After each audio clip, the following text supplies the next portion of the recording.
That could have worked a bit better. Right, hello and welcome to my DM Q&A. I'm about to talk to you about how I do some world building, a few things that you encounter along the way of D&D, and how to have a bit of fun doing it. But right now we're going to watch that lovely video again, and I'll be right back in a few moments.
Hello! Right, welcome back.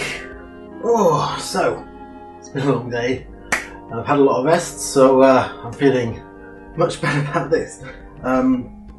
So today we are talking about DMing, world building, creating whole places that your players can explore, monsters to fight, people to talk to, things to find, all sorts of wondrous things you can create in your own world as a DM.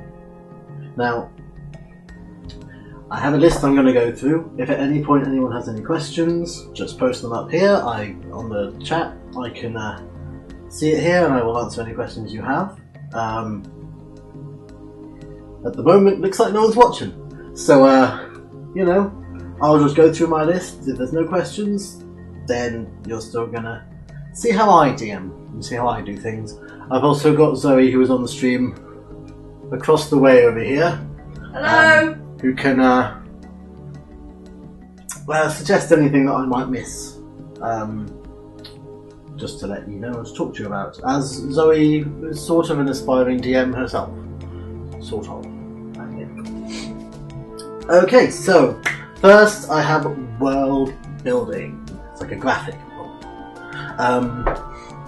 So the first world I created, and it wasn't the entire world, I would always advise starting small. Do something small first. Mine came from, I had a character known as Belias,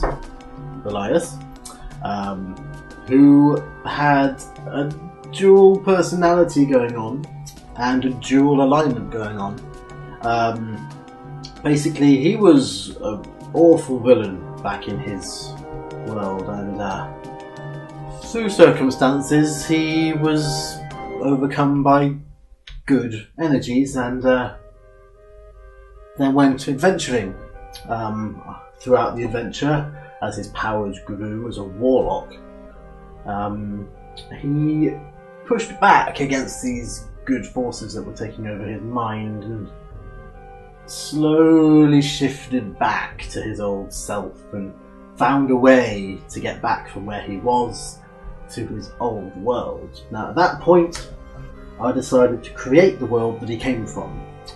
This turned out to be Halesar, which at the moment and during the stream is completely covered in black smoke and fog and shadows. Just the whole place is full of dark energies. This happens to be a demonic incursion. There are very few parts of Halesar that are not taken over by demons at this point, and in my current Halesar campaign, which, by the way, you can still donate. So if you manage to help us get £250 more, I think, yes, then we will reach the £2,500 mark, and that's a regular stream based in my world of Halesar, as your watch players trying to tackle this demonically overrun place, which will be fun. Looks and Zoe. Fun. He says fun. He doesn't mean, he means the other thing. So, yes, so please donate, because we're still going to be doing this. We might do this again. You need to help us reach that amount. If we reach £2,500, we're doing this regularly. As this isn't a particularly popular video, I don't think, or event, I think it's going to be during the 4-hour session. It's the last chance that you will have to help us raise 2,500. If we don't, then we're probably going to do another 24 hours at some point in the future. But if you want regular stuff, then yeah, you need to donate. Okay, back to world building. So, the first thing I started off with was the map. I thought the map was the most useful thing to have, because if you have a map and you create the mountains, the landscape, the forests, the rivers come naturally. So once you've already created this world and you know where the terrain is, you know where the rivers naturally fall. And then most settlements will be around water. for obvious reasons. And you can just begin to plot where different settlements would be, and then you can start to name them, and you can think about who is in these places, why are they there, what are they doing there, what's their day-to-day tasks. But you always have to remember when your players are going somewhere, what's interesting about this place. There's no point having a session when players turn up and they don't have anything to do, or there's no one interesting, or there's nothing that really helps the story along. I'm being handed a map.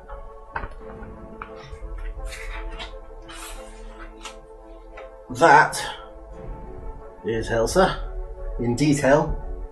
There is Helsa on the other maps. And this, yes, and also this map is in the PDF, the free PDF that is out. About the sessions, about Vandrum itself, because Helsa is in Vandrum.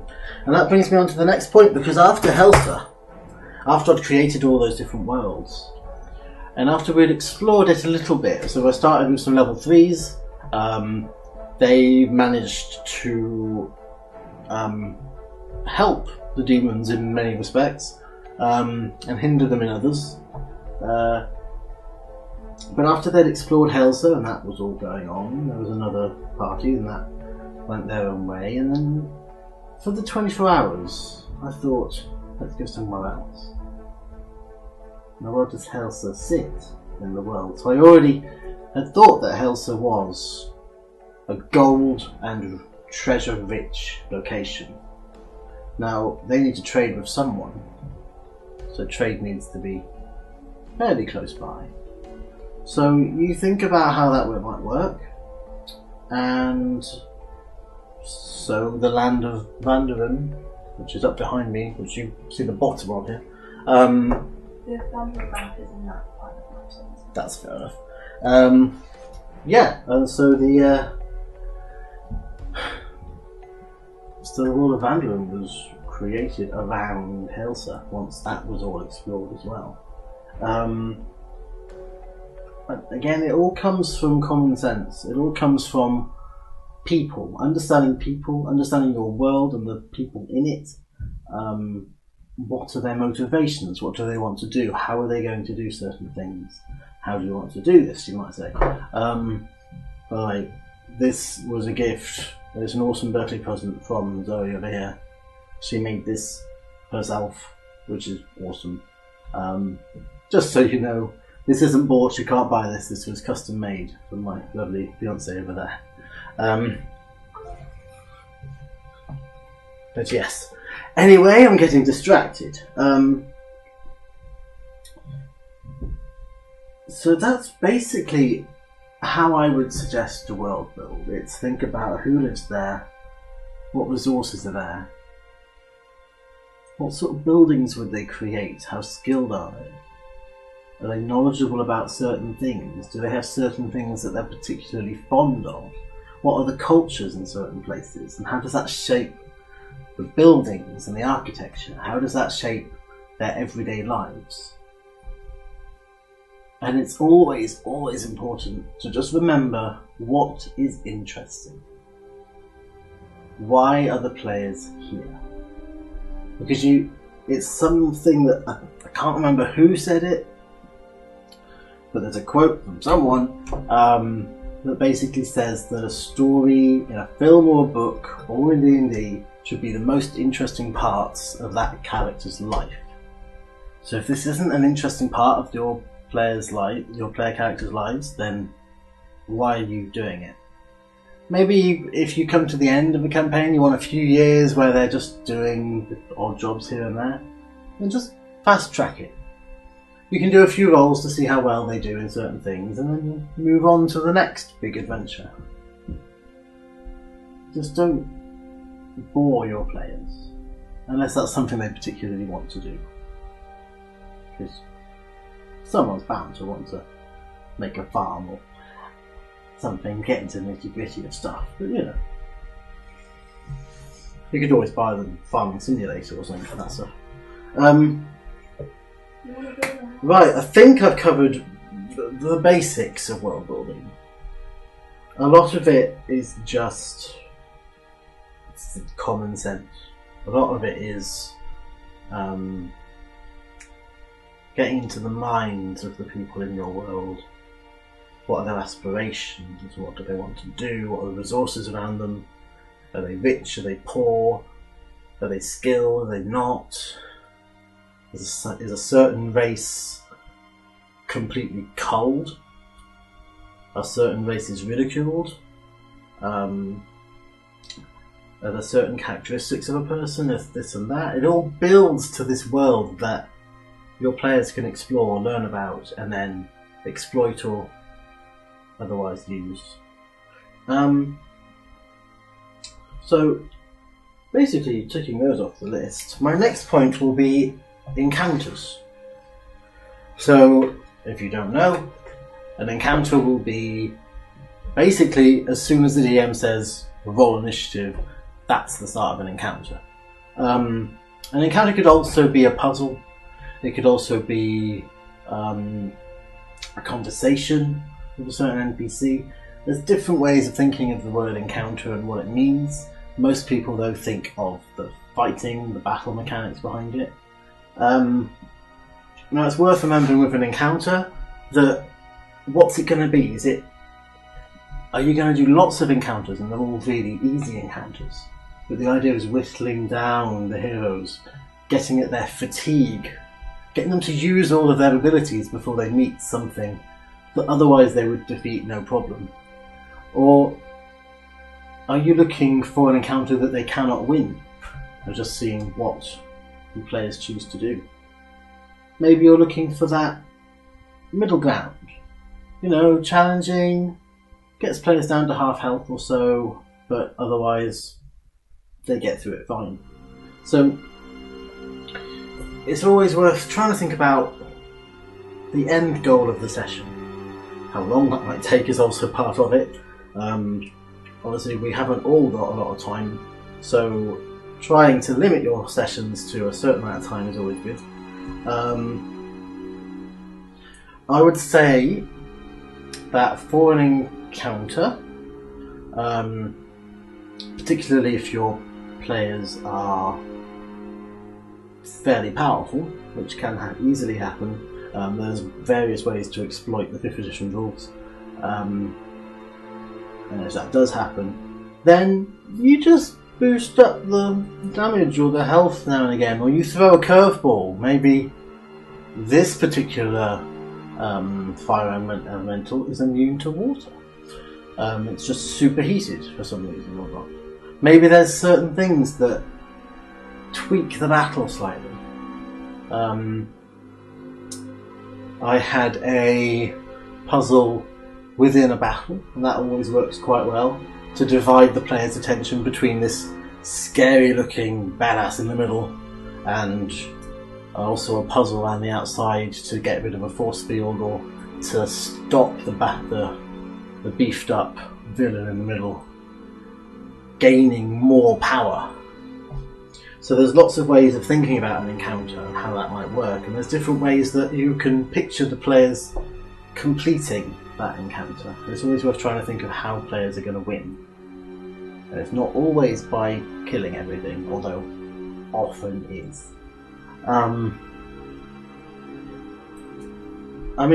There's no one watching, so I can't ask if there's any questions.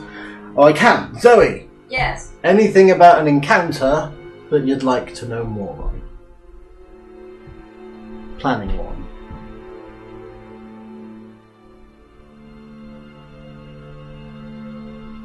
What happens if you vastly overestimated your the ability of your players? Well, you don't have to kill them. Now, the TPKs. Now then, I actually created an encounter that was designed to kill players once.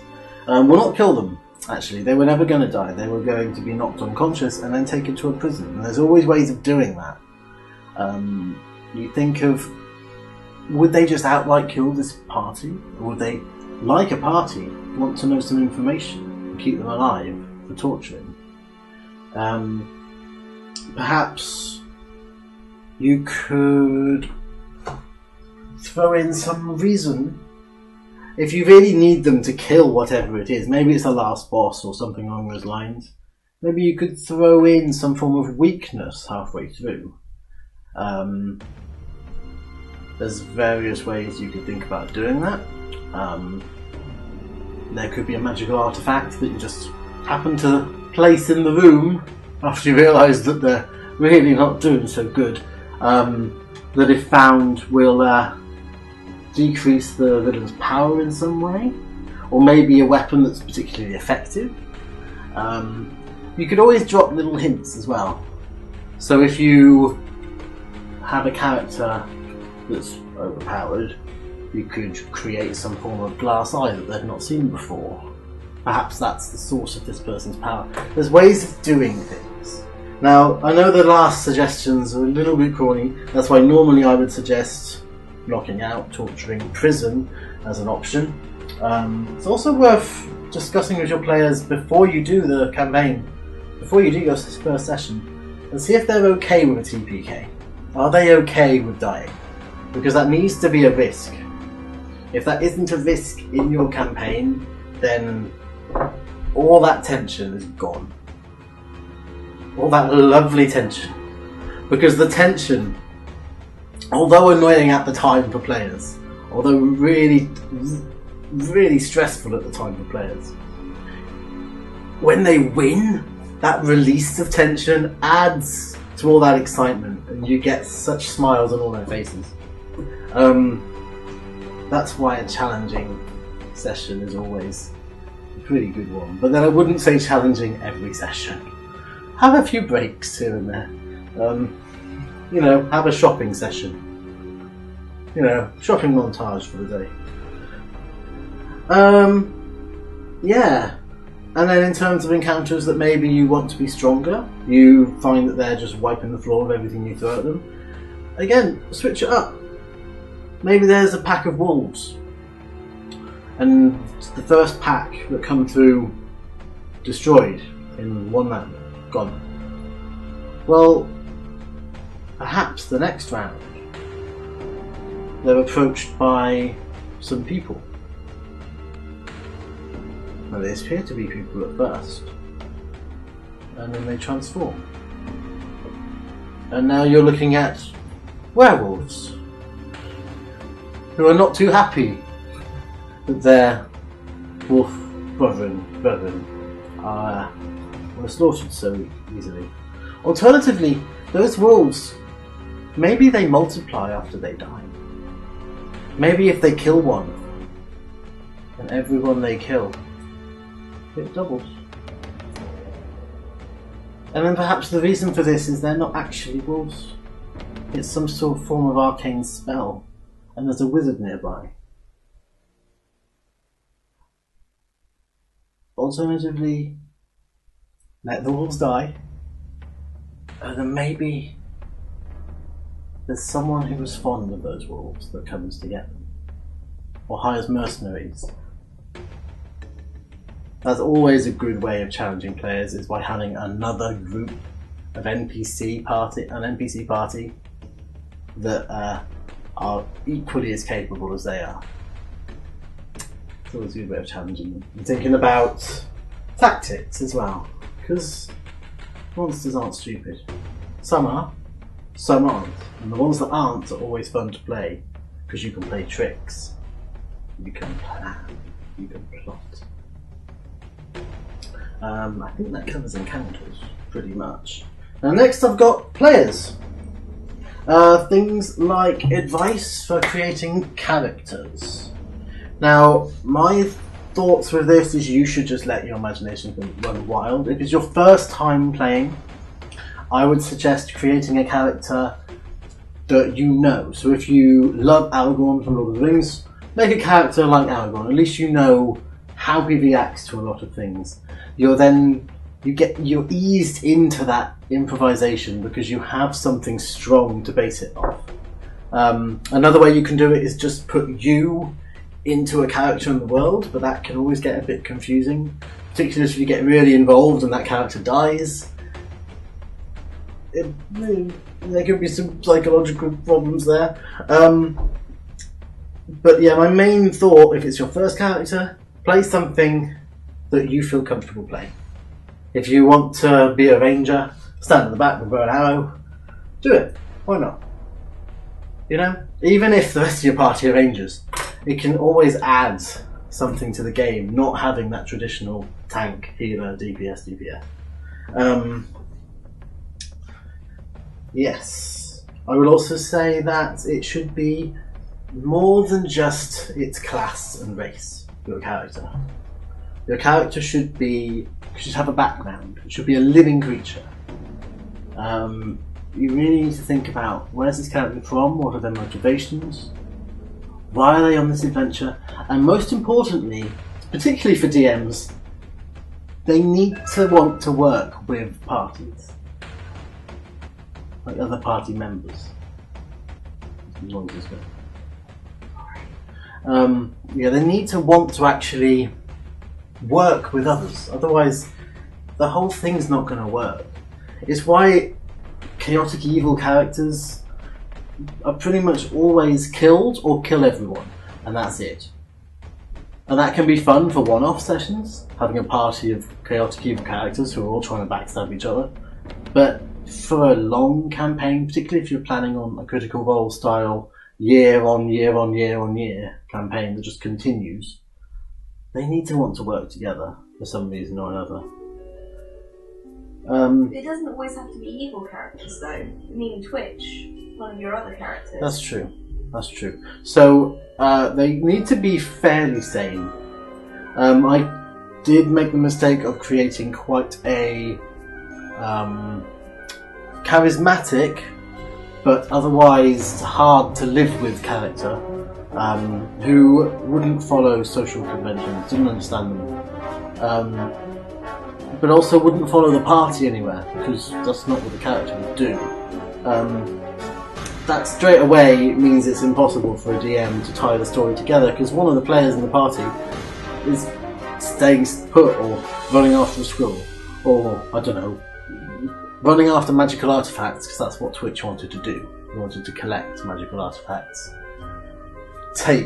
learn from them, and take that magical essence out, put them in something else, do this and that. It was an artist, but yes.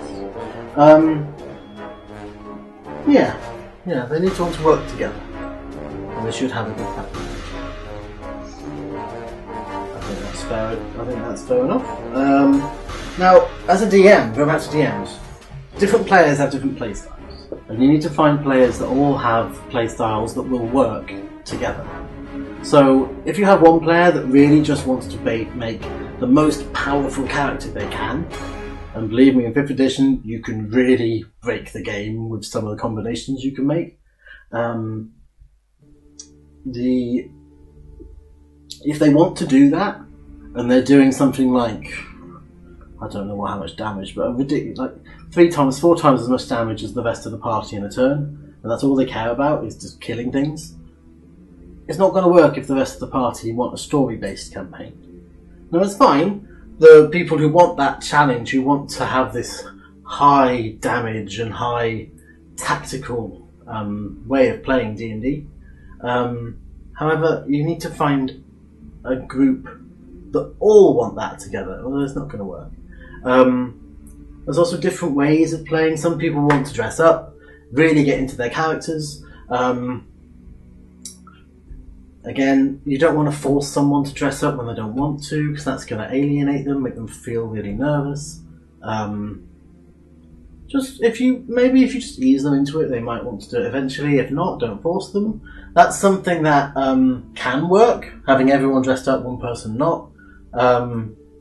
You just have to be easygoing about it, really. Just let people come to it in their own time. It's the same thing with using their character voices, really getting into character. It's something that I love trying to get players to do, but I don't make them. If they don't want to, that's fine. They can just tell me what the character says. I do like to know exactly what the character says. I because then I can feed off of that and respond as an NPC, and that's actually really useful to do that. If a player says, I talk to them and ask for a beer, I say, well, what do you say? What do you say to them? I try and get them to actually tell me what phrase they use, because if they approach a bartender and they go, hey, beer, some bartenders might be offended. Some, it's perfectly normal. And it will depend. The mood of that bartender would then change. Maybe they wouldn't serve them the beer, maybe it was something else. Perhaps they're working for a rival group, an agency, and they know who this is. And so what they say is very important. It's really important to get players to tell you what they say in a lot of circumstances. Particularly helpful for me. And just asking them. They don't have to use a voice, just say, what words do you say? How do you say that? Right, and then I've also got managing behaviour. So this is if players are talking all the time during the game, always on the phone, always rushing out all the time, distracting, or otherwise just being a bit of a nuisance. I mean, the first thing you do is talk to them. You honestly say, after the session, or in a break halfway through, you just say, hey, that was really hard for me to DM and create a story with you talking all the time. And just see what they say. Because if they're making fun, and they just want a bit of light-hearted fun, maybe just mention that maybe this isn't the game for them. Or at first ask, well, could you just tone it down, maybe leave it for breaks? There needs to be a little bit of organisation, otherwise the whole thing falls apart. And it's hard. It's really hard for a lot of DMs, because basically you're becoming a manager of your own session. And it could be that they're talking all the time because they never have something to do. Maybe you've got someone who's really good at talking, who always talks, and they only ever get a turn in combat. So out of combat, they've got nothing else to do. So it's worth then, as an NPC, directly talking to that person. Also, if they're talking during combat, just yes, they go. Just go. You'll go. They go. What? I don't. What? Say. Okay. No. You'll go. And you just move on to the next person. Also, maybe they wouldn't get experience for certain things if they're not paying attention as it happens. How can a character gain any experience if they're not paying attention to what's going on around them? So, there's lots of things you can do, lots of in-game things you can do, as the rest of the party will increase in power, as the one who always talks is still a bit of a weakling, still level 1 in the last level 4. There's things you can do. But I would always talk to the players. Most of the time you can get someone to talk to you, you can explain how you feel, they can explain how they feel, and you can work out something together. When that can't happen, just go your separate ways. It happened to me recently. I had some players that wanted to do something a bit different to what I wanted to do, and we tried to talk about it, we tried to change things, but it didn't quite work out, so we went our separate ways. That's really it, really. It is just talking. If someone's being challenging, talk to them. If they won't listen, they're out. Simple. Okay, so I'm only a little bit down this list. Let me see. Oh, I'm off the chat. Twitch chat, let's see. No one. Ooh, there's one viewer. Okay. If you have any questions, please post it in the chat. Because I'd love to answer some. I haven't got any yet, so yeah. Just post your questions here. Now then, the next point I've got here is custom races. So, something I've been planning for the next session in January, the 14th. 14th. 14th of January, same time this started, 8 PM GMT. We've got Zoe, who's on the stream. We've got both Peters coming back. We've got Catherine, and we've got Oliver. So we've got all the people who were either cursed or were blessed. Or we've got all the bards and everyone who's cursed. They've all come back for one session. One of these players is going to be playing a character who is a custom race that I created for that session.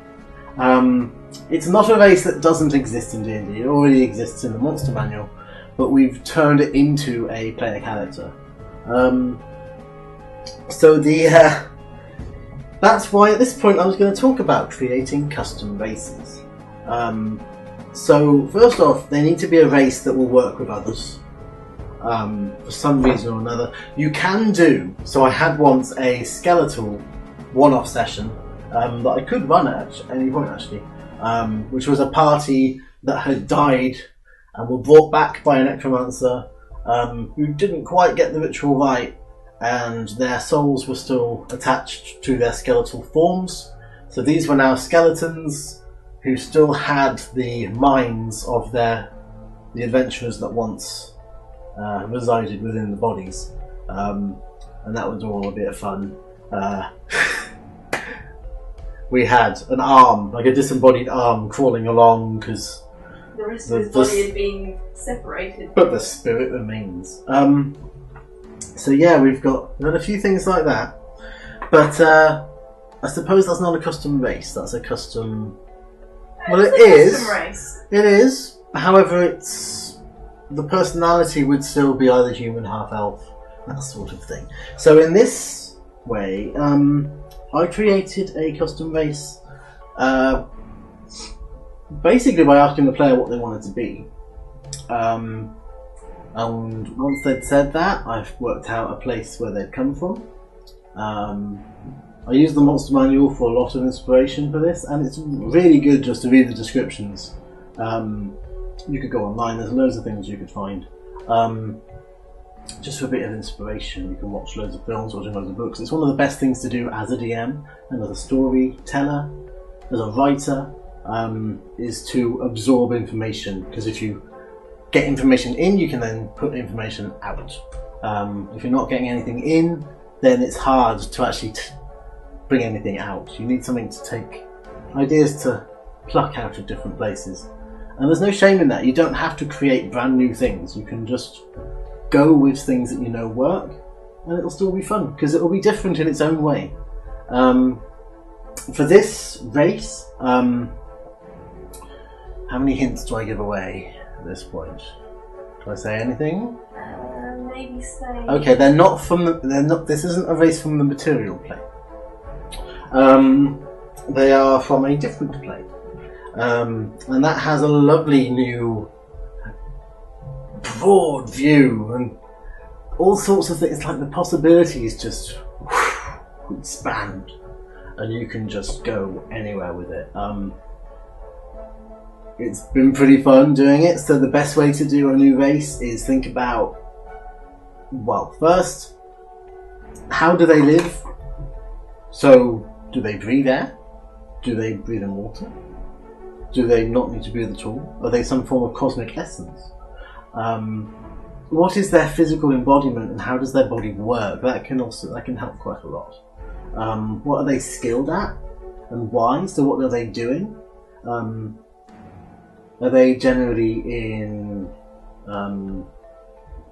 somewhere hot? How have they adapted to that temperature? How do they manage in that place? Or are they from somewhere really cold, and how does that all work? So that all works together, and then once you've got this picture of this race of people that live, and maybe they're commonly farmers, or maybe they love combat, or maybe they're really hardened for some reason, maybe they're really small. Why are they really small? Maybe they're huge. So why are they how they are? You can almost think of evolution, like how have they adapted to the location they're from? And once you've got those thoughts, And once you can then think about culture. What culture has brought this around? Do they live in houses? Or do they travel? Are they following herds the whole time? Do they live underwater? Do they need sleep? There's all these things you can think about that just creates this picture of this brand new race that could... And then you have to think about strengths and weaknesses as well. What are they really good at? But what are they really bad at? And then also, once you've got those things all put together, you can begin to write the the actual numbers. The nitty-gritty bits that come down to creating a race. What skills are they proficient in? What bonuses do they get to their abilities? Are they strong? Are they really charismatic? What are they naturally good at? And this is something that race, every single one of those people in that race would get this. So it's always worth thinking about, is this something the individual I have in mind has, or is it something they all have? Because it should be something they all have when you're doing a race. The one I created, we had some fun. I found that none of the backgrounds really fit.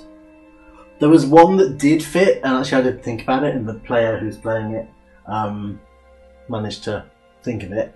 I thought, I'll let that go. That's pretty cool. But I created their own background inside the racial profile. And actually I will be releasing this information, the little PDF I've got for this race after the stream. Yeah. Hopefully, because it's for free, I'm not going to get in trouble for doing that. Sure it'll be fine. Change the font so they don't have anything like the official ones. That's fine, because they're free fonts. It's fine. Yeah. I mean, I suppose you could go into custom classes. That's not something I've done yet. Balancing those, I think, would take a little while. You'd need to have one in your campaign, and you'd need to slowly adapt it as you go along. But I think you do very much a similar approach. You think, how does it work? What weapons are they good at? What do they need to achieve whatever You'll have a vision of that class. What do they do? And you think, well, what are the steps to get to that point? And then that can create the levelling system. So I suppose there's ways of thinking about it. But I've never done it, so I'm not going to really talk about it here. That's pretty much that. And okay. Before, if you are trying it, you're not sure, check out Dungeon Masters Guild somewhere else. Somebody else has probably done it. GM's Guild. GM's Guild is awesome. Most things are free. Some things aren't. And, well, I say free. They ask for a contribution. You don't have to give one, but again, it's quite nice to give one. Our lovely friend Matthew Mercer has done quite a lot of... Well, he's put the Gunslinger and the Blood Hunter on there too. Check online, the whole community. Check online, there's a big community online for that sort of stuff. But if you want to create your own thing, go for it. If it doesn't work, so what? That's just how they are. Maybe they're really OP as a race, but then maybe there aren't many of them. That's a way of doing that. If you think of giants, like giants as a race would be impossible as PCs. Unless... Well, I suppose not, because you just increase the power of the monsters they're facing. So, yeah, which actually leads me on to the next thing. Balancing! So, balancing the whole sessions. That is all, and balancing your party in lots of ways as well. You don't want one person to feel left out. You don't want one person to think, they're getting all the loot, and I haven't got anything. I'll get onto loot in a second. I could probably do all of balancing experience, and loot all in one go.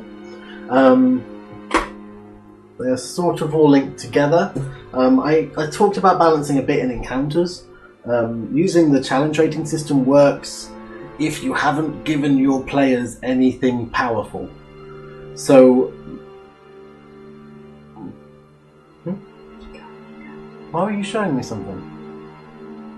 Go, just Okay. keep talking. Just keep talking. Ignore me. So, okay, apparently there's people watching, so please ask any questions below. I'll try and answer any questions you have.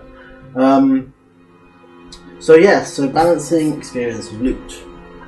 I would suggest that when you're trying to balance a session, trying to balance a party in particular, that you think about what each of those players want, and you try and give them something that goes towards that goal.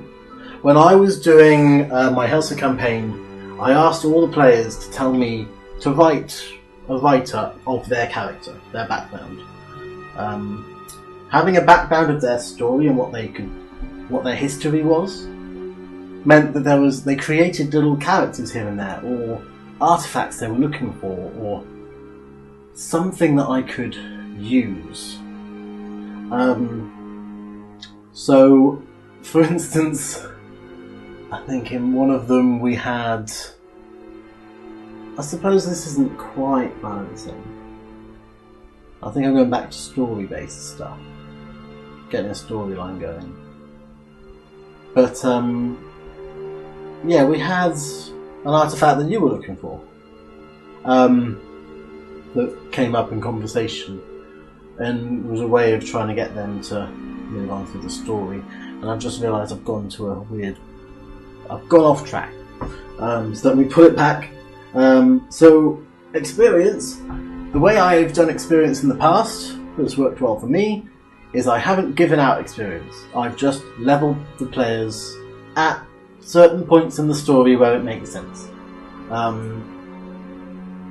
That can work really well. It can also not work so well. It depends on your players. Some players like to know that they get an experience every session, and that's fine. Other players like to... they care more about the story than their leveling, so you can just level them at certain points. You can do things in loads of different ways. In terms of balancing, the experience they get should be enough to level them once every 2 or maybe 3 sessions. Any more than that, unless it's a long campaign, so I suppose it depends on the campaign length. If it's Critical Role style, you don't want them all to get to level 15 in quarter of a year. You want them to level to 15 in 2-3 years. So using the XP system can be quite good, actually, when you're doing that. Especially if you haven't got a lot of battle encounters and you've got more NPC conversations and ethical and tactical thoughts. So I suppose I could go on to loot. Now, I had a thing in my campaign where I created a story. And for me, the storyline is one of the most important things. In fact, the most important thing. As we explored through that world, I mean, it was a post-apocalyptic world. Everything was destroyed. There was hardly anything to loot. And players got back to me and said, like, where's all the loot, basically? Where's the loot at? I was explaining that the rewards in this campaign are story-based, so you helped to rescue these people, or you helped to take down an entire city, take back the capital city, which they did succeed in doing. But again, that was a mistake, maybe on my part. Some players like to know they're getting something for their trouble. some players like to, or don't really care so much about the loot, and they just go with the story. That was always the way I played. But again, it's a learning curve, all of this. And if you don't know, if you're not sure what your plan is, I suppose, or what you're gonna, or if it's gonna work, just go with it and change it on the fly, or ask. You can talk, so it's fine. Don't mouth at them, just talk. Please. Consult with your players. I've been talking for almost an hour. Yes, so there's different kinds of loot as well. You don't just have to give gold. You don't just have to give weapons and armour. You can give them a blessing. You can give them certain artifacts that may be a story based. That's always a really good way of carrying on the story. In terms of balancing, I mean, if a weapon you give is overpowered, then let them be overpowered for a bit and don't give them anything else until the enemies match the level they're at, and then begin to think about maybe upgrading them again. But yeah, that would feel awesome, having a weapon that just slices through everything that comes at them for maybe 2 or 3 sessions. After that, it will start to be a bit boring. So let them have a bit of fun, and then begin to increase the challenge of the session. Another thing that's meant to work fairly well is giving them an item that upgrades with them. I mean, that's not my idea. I mean, World of Warcraft did that recently. Matthew Mercer's been suggesting it on his new GM tips. Not something I've tried, but something that could work. But I would always try and think about what that player does, how they fight, and what would really help them. That's how I created the items for the Hrandun encounter. There were 4 that were detailed artifacts of the old champions of Hrandun. And yeah, they were created, the storyline behind those, and it's always worth thinking about, does this piece of armour or does this weapon have a history? That can help you work out why it has the properties it has and how it was made. Another thing you could do if they have something that's overpowered is maybe it stops working. Maybe it breaks. And then there's a whole quest line of trying to fix the thing. Maybe it gets lost. Or perhaps its previous owner comes back to try and claim it. There's all sorts of things that you could go through.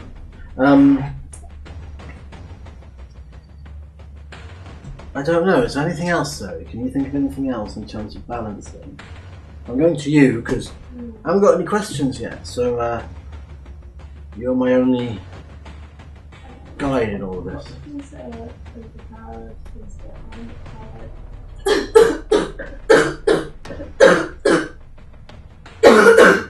Excuse me.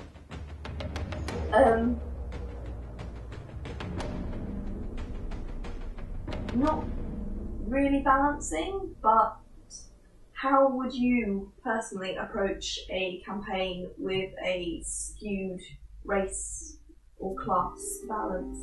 So if there were too many of one particular class and not enough healers, for example. Play the campaign. To be honest, that is the party that came together. You can't always pick the people you're with. Story-wise, that can be really interesting. It changes the tactics of things, particularly if everyone's a rogue or something. But or everyone's a bard, or a wizard. Like you can have all sorts of things where everyone's the same class, or you've got this mix of class that's just damage and that's it. They can pack a punch, but then if they take a hit, they're down. Like there'd be interesting tactics to all of this, sort of guerrilla warfare stuff that would come into it. And you would adapt a campaign to give them opportunities to do that, but at the same time, I wouldn't tell a player to change their class just because it doesn't make a good party. That party might die in a few sessions because of the group they had, but then that's a story to tell. Just make sure it's a glorious death. It's always worth it with TPK. If they're gonna die, make it glorious, funny, or horrendous. It's one of those three, really. Make them laugh or make them cry, just make them care. I'm going to go on to the donation page because I don't know if that's been...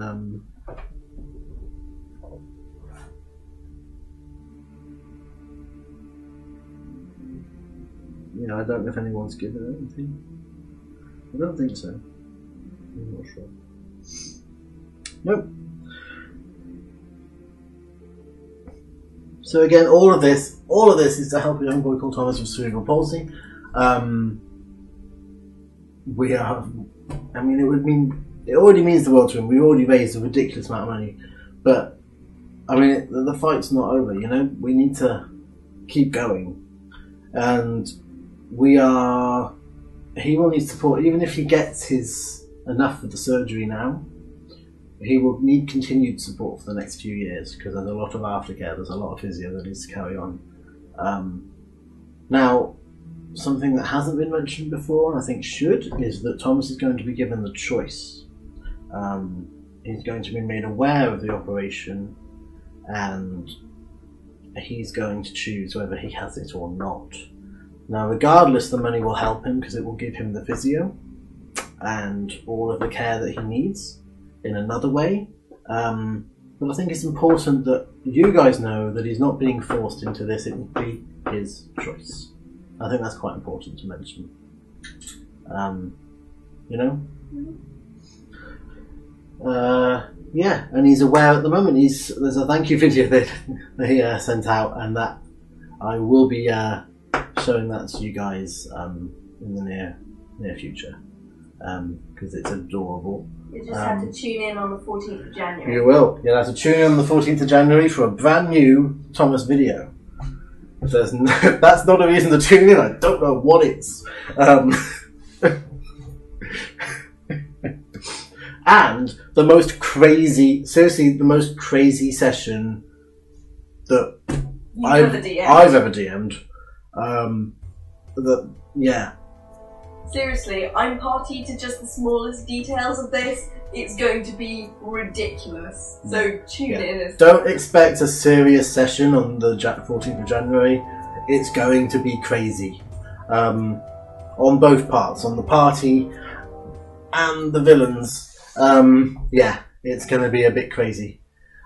But I don't want to give much away. It's just going to be crazy. So that's most of balancing XP and loot, really. Most of it's self-explanatory. Now bringing me on to storyline. So, what is brilliant about D&D is its storytelling. It's interactive storytelling. You, as a DM, create the setting, create the people to interact with, create the conflicts. The players are the main characters in your story. Now, they can choose to do whatever they want, but you can guide them certain ways. For instance, I had a party that wouldn't really want to work together, and there were certain things. So we had someone who worshipped Lolth and thought the Lolth was amazing and wanted to get everyone else to worship Lolth too. But they also were not a drow, they were a half-elf, I think. Or a wood elf. It's always difficult to remember. I think she was a wood elf. A wood elf, I think. But brought up by drow. And that was always an interesting prospect. Eventually, as drow have different houses in their societies that often have different views. She was from a house which worshipped Lolth meticulously. Like, everything was to the book. There were other houses that were more fond of taking it a little bit, sort of. They worship Lolth, but they're in it for their own gains. And then there was a different house that was stepping away from Lolth, but that was always an interesting part of the story. Basically, the other two houses had taken over and killed the former lady of the house, and Rui, who was the character's name, the Wood Elf character name, who thought they were a drow, I think, had gone with the party into the Underdark and just happened to come across her old home and found out about this treachery. She was given an artifact of Lolth and was then heard from Lolth herself and was asked to join with I guess an alliance, who were fighting back against the demonic incursion. Lolth herself, it turns out, was being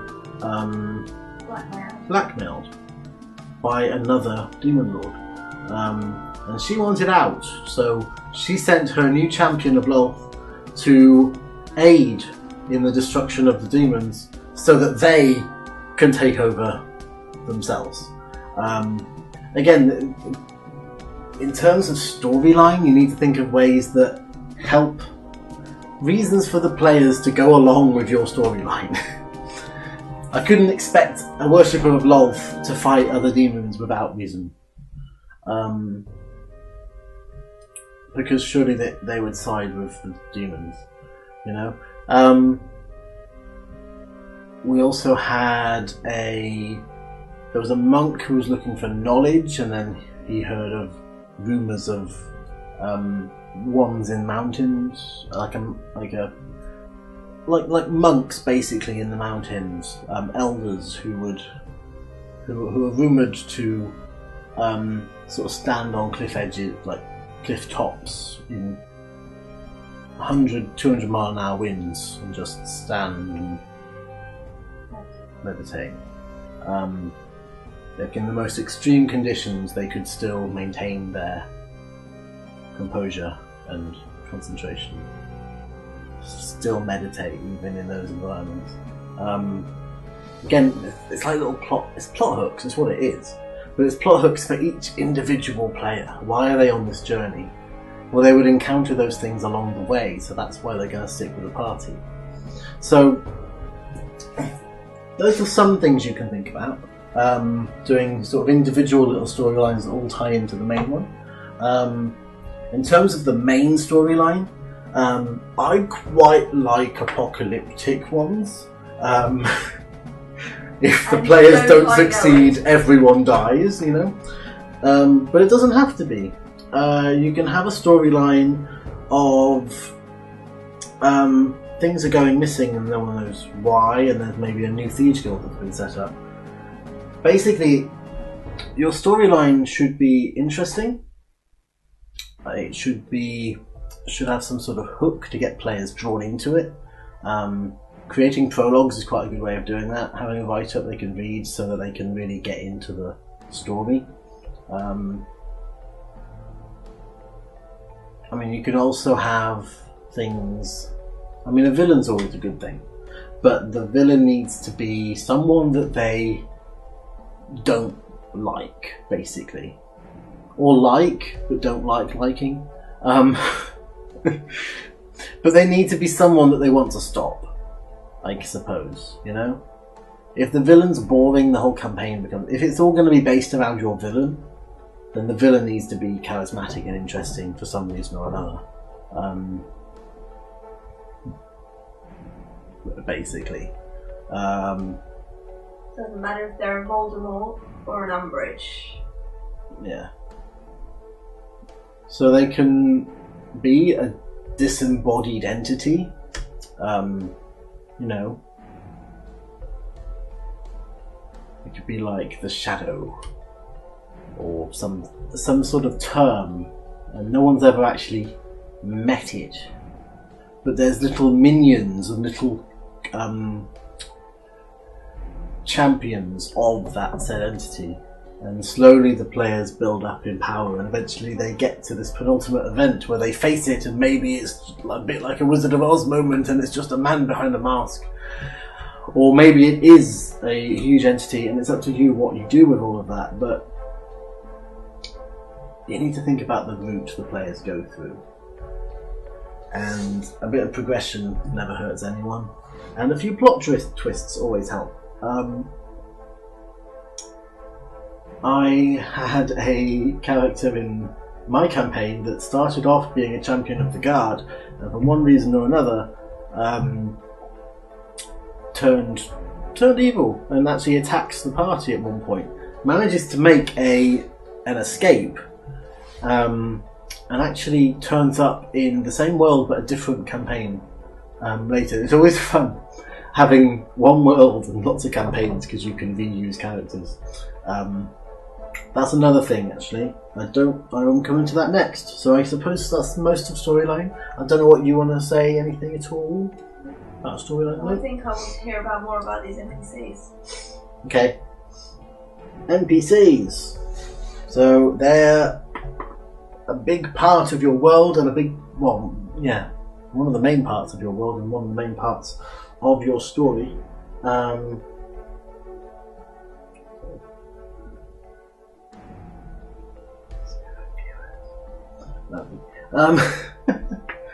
thought as much. So the NPCs. These should be. You can follow the DM's guide. It's a fantastic book for helping with that. It lists a bunch of subtitles, that you just fill in for every NPC. And down here, I'm not going to get it out, but I have something like 50 NPCs pre-written that I can just pull out and go, this person. And that's really helpful because using those headings, they're really fleshed out characters because it talks about what they look like when they're race. It talks about what they like and what they don't like. It talks about what are they skilled in, what do they know, what items do they have on them. It talks about their ambitions, any flaws. Is there anything that ties them to where they are? It talks about a bunch of different things. And any secrets, which is always a fun one. So yes, I would definitely talk about, go through that list, get the DM's guide, go through that list, create NPCs using it, and then you'll have a whole list. It's always good to have pre-written NPCs, a whole list of NPCs that you can just take out. I think I go to planning right at the end. Yes, I do. I don't know. I mean, other than that, once you've created them using those thoughts, then making them interesting is really not hard because you've already placed them in the world. They already have a job role. They already have a reason to be there and ambitions for being there. And then you've sort of created a mini history for them. And I had a bartender called Hank. Hank Tank was his name. He juggled fish. And he was really welcoming, and the party loved him pretty much straight away, apart from one character who never met him. That was Louis again. Basically, Hank was then captured due to the party's poor efforts. They then went to save him. That was the sole reason one of the party members wanted to go. And after saving him, because one of them died and was and accepted a demonic pact to be brought back, the demon lord, having a bit of fun, challenged him to kill his old friend. And several failed wisdom saving throws later. Several. It was something like 8 I gave the opportunity for. It was a lot. Several wisdom saving throws later. They were at disadvantage. And one dead bartender. innkeeper. Mm-hmm. Yeah. R.I.P. Hank. R.I.P. Yeah. So that's a thing, yeah. But you never know where the NPCs are going to go. You never know what's going to happen to them. I had to create stats for Hank at one point because he was fighting. And yeah, you never know. You never know. Just follow the GM's guide, you'll be fine with NPCs. Using the voices is always helpful. Just place them in the world. Simple as that, really. Anything else, sorry? No? Okay. Villains! I've talked a bit about villains, but using the NPCs headings is really helpful as well for that. Because then you get their ambitions, and you get why are they villain and how do they grow up that way. You can think about, are they doing this for a reason? Is it a ritual? Are they trying to summon something? Are they doing this for gold? Are they doing it for riches? Are they doing it because of some sort of revenge? Or is it some ancient history? Or even a tradition? Really thinking about why they're doing it and what sort of personality they'd need to have in order to do that can really make a compelling villain. Also, when you're doing a villain, the party should encounter them when they're too weak. A lot of the time, I feel it's a really good storytelling device. If they encounter them when they're too weak to defeat them, lose but survive, and then they beef themselves up and then attack him again or her again or it again, and defeat them. That's an amazing storytelling sort of curve, I suppose. It goes through that. It's like a U-curve, really. From confidence to pretty low and then back to confidence again. And it's a nice thing for players to... It's a horrible thing for players to go through, but it's a nice thing too. Haven't got any questions yet. If you've got any questions, I will answer them. Just post it in here. I mean, it's a good job I've got this list, otherwise I'd just be sitting here doing nothing.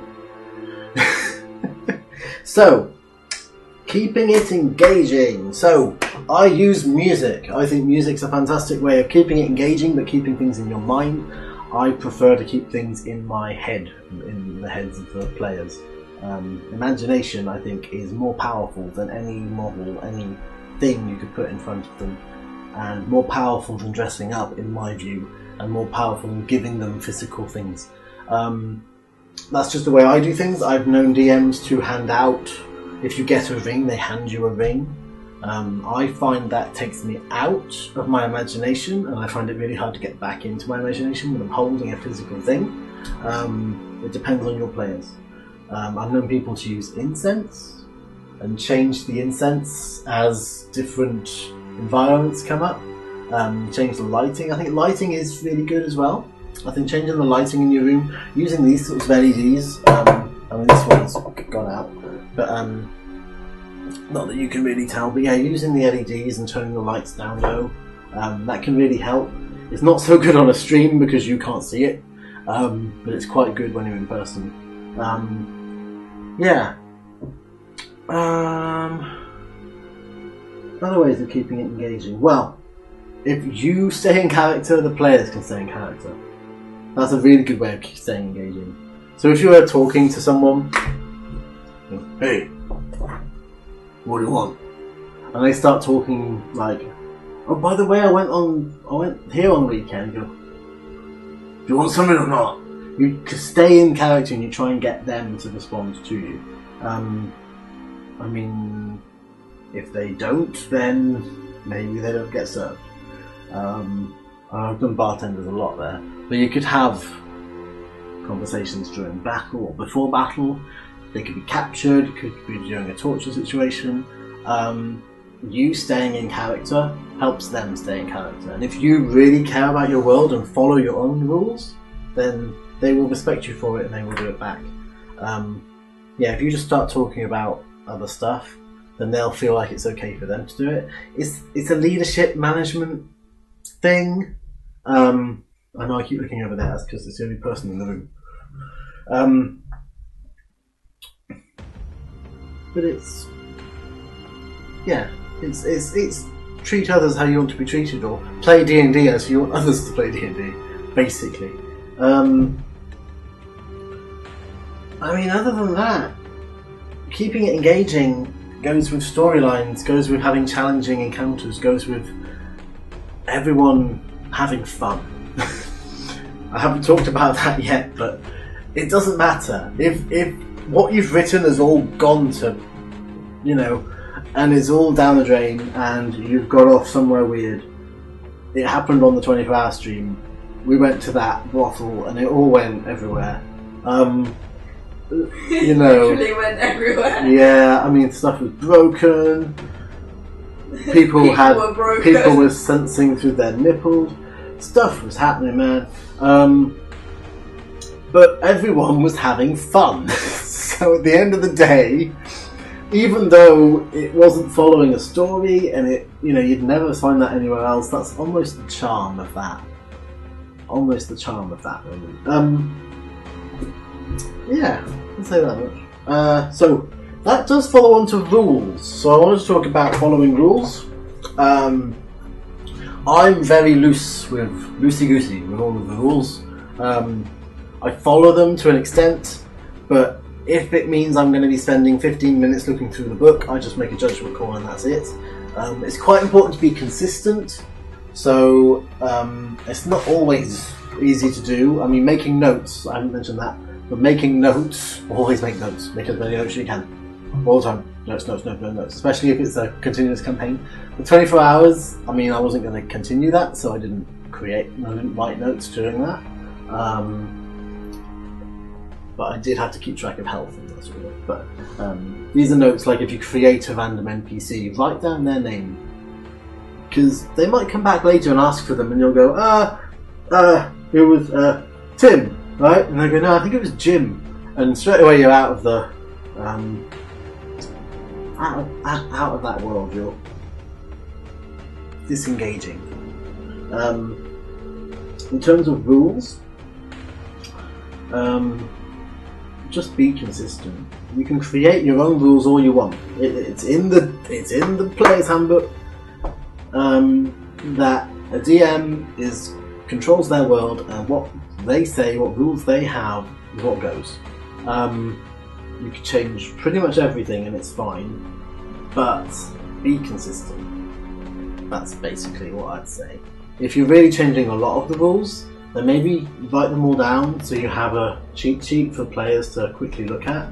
Can really help them to get on board with what you're doing really quickly. Otherwise,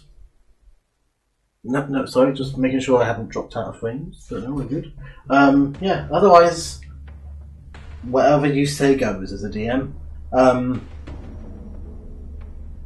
I'd say that there's a judgment call a lot of the time on rules. Most of the time I try and think, is it possible? So I've DM sessions before where it's just a bit of fun and we made anything possible. They intimidated a waterfall to go back up, right? So it was just anything. If it was a natural 20, it was a godly moment that anything could happen. Now, that's no longer how I do things. Now a natural 20, it should be something really special. I believe anyway. But it needs to be possible as well. It can be near impossible, but it can't be impossible, is how I'd talk about it. Highly improbable. Best. Again, a natural 1, I'd say that's a judgment call. If you're halfway through a boss battle and they do a natural 1, I don't want them to throw their one weapon away 50 feet if that's going to mean a TPK. It seems like a really cheap way of killing a party. However, if they're winning and they're near the end and they roll an natural 1, yeah, feel free that they throw their weapon away because they're not going to die and it's a funny moment. You have to pick certain moments for certain things. I suppose that's something we didn't mention in encounters. It does go with rules as well. That now and again, if there's a monster or a villain, someone they're attacking, who has 5 health left and they do 4 damage, if it's an awesome swing, just kill them. It's 1 health. It's all about planning your moments and creating a good story. That's what it's always about, creating a good story. I don't know what else I could talk about in the rules, really. Basically, whatever you say goes. Reading the player's handbook all the way through, if you're following it, is really helpful. Having some apps or something for the... Always have these by your side, by the way. Have the player's handbook, not manual. Have them by your side as you play, because you're always going to be going through. That is if you're following these rules. If not, cheat sheet. It's awesome. I have some quick references. I can't remember who they're by. They're not up here. I don't know where they are right now. I think they're underneath one of the boxes up there. There's a few people who've done them. 5th edition quick references for DMs that you can put on your DM screen. That has all of the things that come back a lot that's hard to remember, like how far can you travel in a day? What are the rules for grappling? What are the rules for this and that? It's always helpful to have. That's the one. I just read off the top who did the reference. I don't need the whole thing. Just read off the top. Stan Shin at www.swshinn.com. Stanshin. He did the stuff that I do. They're pretty useful. There's other people that do them too, and you can create your own as well. So it's really up to you. That's most things in rules, really. And then I've got monsters. Customizing monsters. So for customizing a monster, elemental stuff's really useful. Maybe it's a fire version for some reason. Perhaps they're connected to a deity, or perhaps they're connected to a demonic or devilish presence. Maybe you could create brand new creatures based on other monsters, or just brand new ones entirely. But you need to think about it's a lot the same as making a race. You just think where they come from, how do they live, how do they survive, how they adapted to that situation, strengths, weaknesses. You go through all of that and then you think about what their stats might be. Remembering that a big creature has a lower AC generally, and it has a very strong hide, like an ancient red dragon. That's basically how that works. Whoops. It's a bottle of water, sorry. I don't know what else to say about that, really.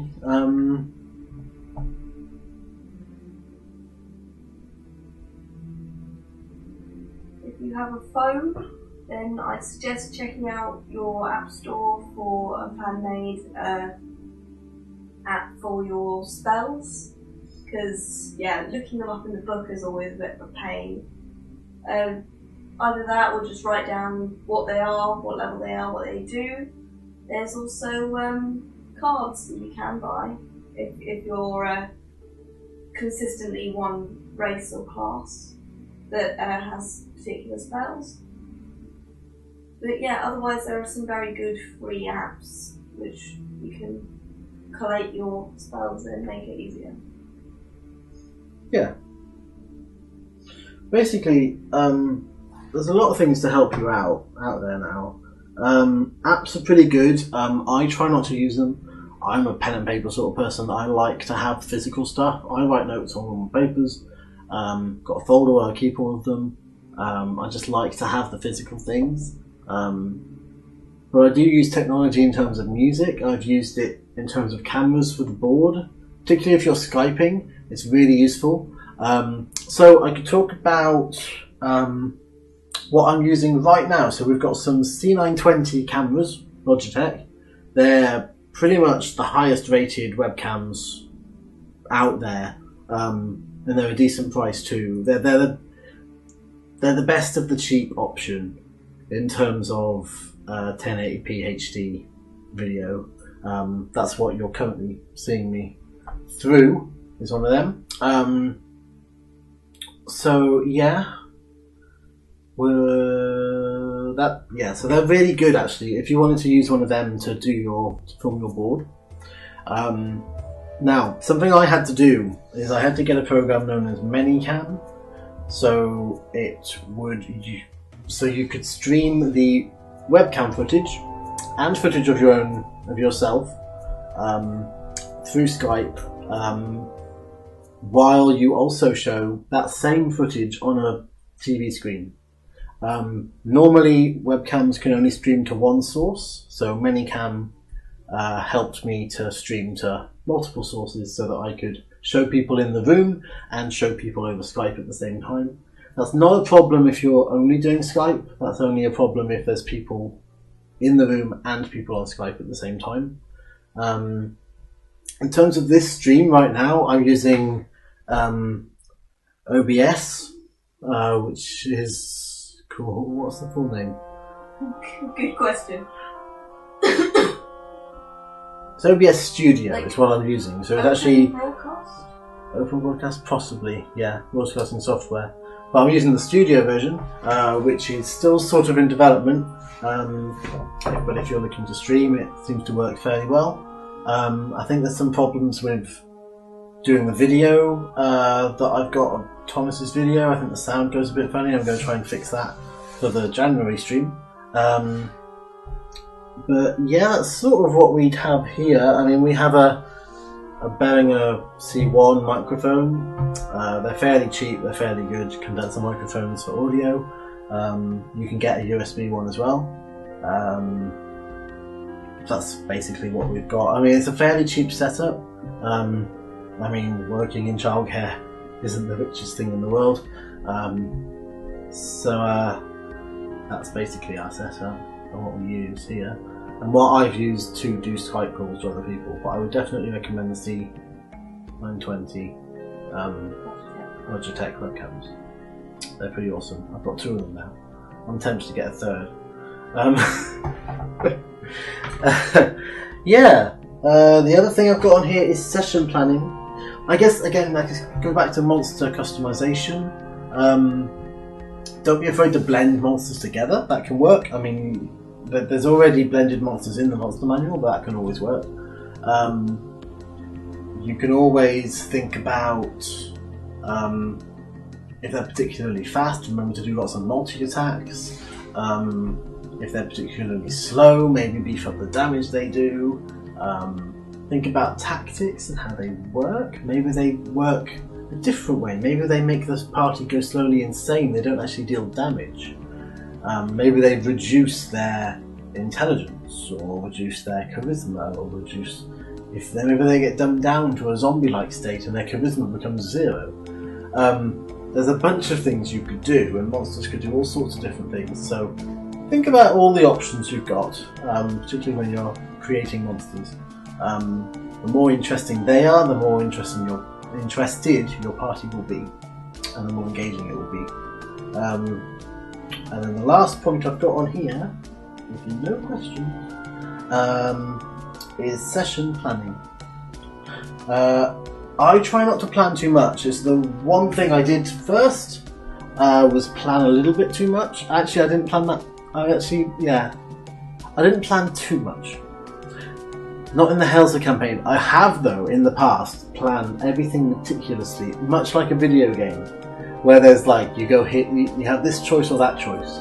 Of course, in D&D, the players choose a secret 3rd option that you had no idea existed, and due to the software I was using at the time, I couldn't facilitate it, because we were using a piece of software that a bit like what's it called? D20. A bit like D20. Roll20, sorry. Yeah, a bit like Roll20. But it was an older piece of software. It worked through LAN connections, and we had to get another piece of software that created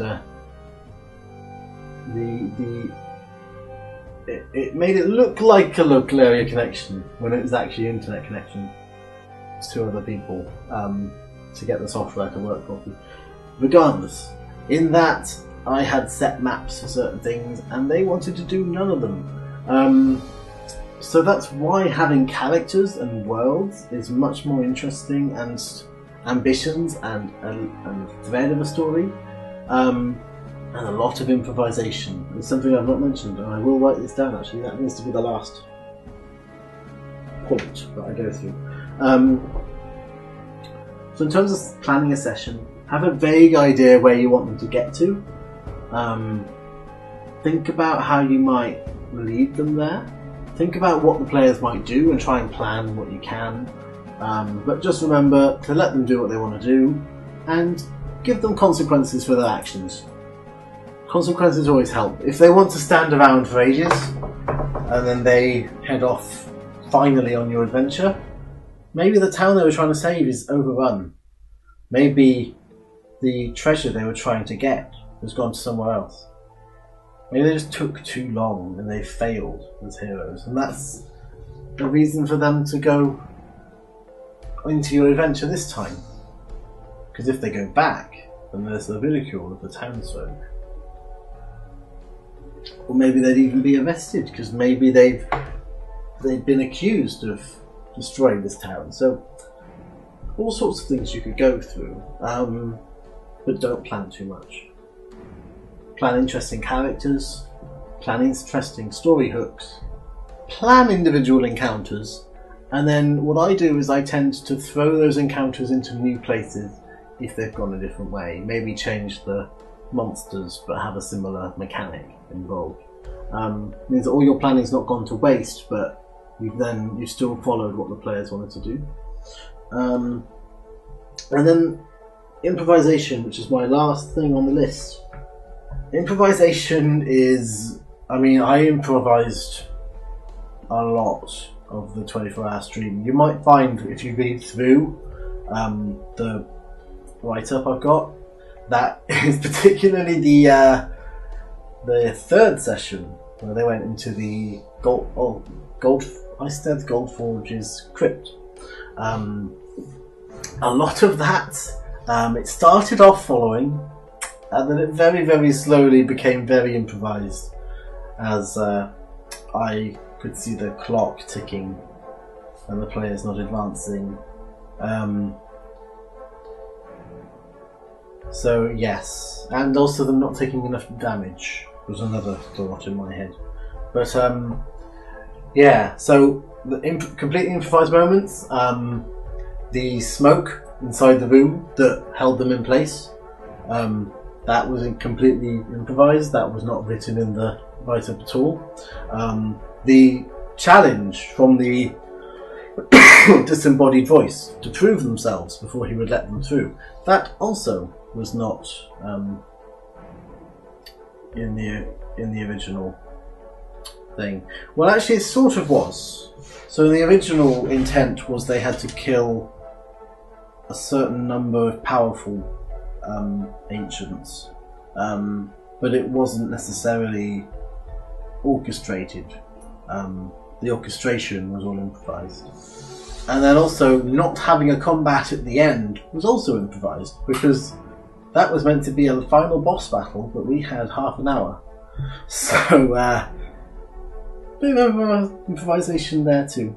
I think I've done entire sessions that were improvised before, leading players into a city of fish people, of Kuatoa,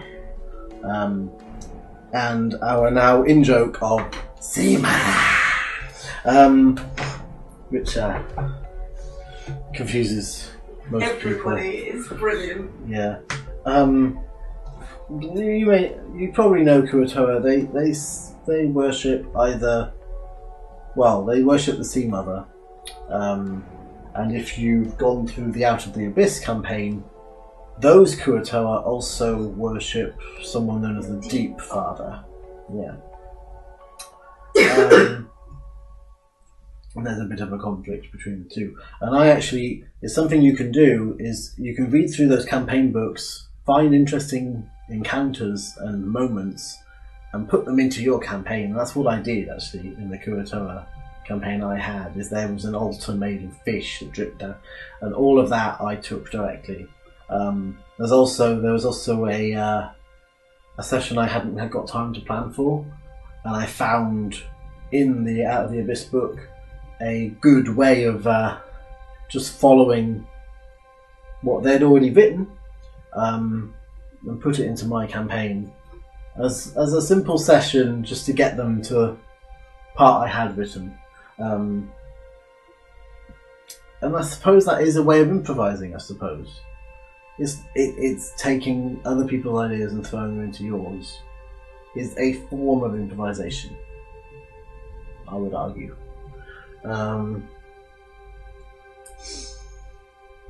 Otherwise, I mean, you're improvising all the time, particularly with your NPCs. What they say, what they do, how they react. The whole thing is improv, which is probably why it's so good for people. I strongly would recommend people play D&D, particularly those who haven't got much confidence.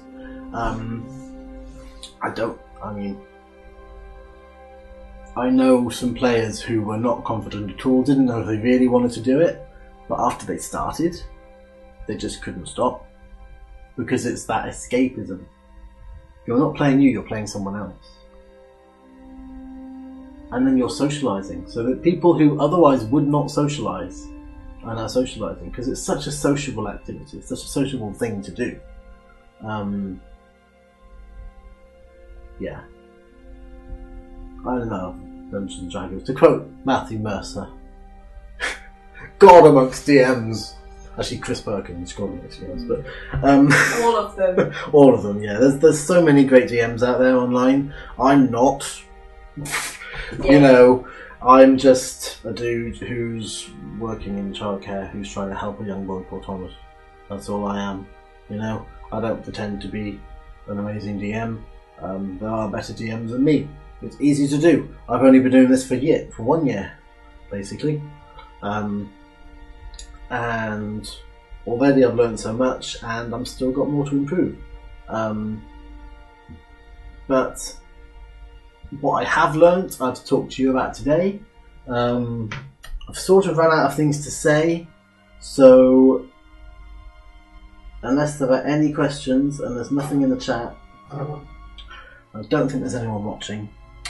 So this will go on YouTube, so that people can watch it if they would like to. And don't know. That's about it, really.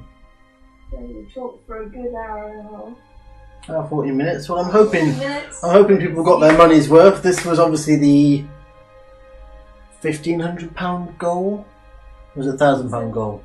£1,000 goal, I think it was. Perhaps. Yeah. This was one of the stretch goals that we have met. So I'm doing this because of that. I'm hoping it was worth the donations to Tom. I mean, obviously, I think it is. I'm amazed that we reached so much. I think we're £250 off from 2,500 is amazing. And actually, there's an extra £35 going in soon from t-shirt sales, which is pretty cool as well. And hopefully we can get some more donations on the 14th of January, where there'll be a brand new items table with some wonderful things. This time He's not looking at me like there's going to be some strange things going on here. I am very, very suspicious.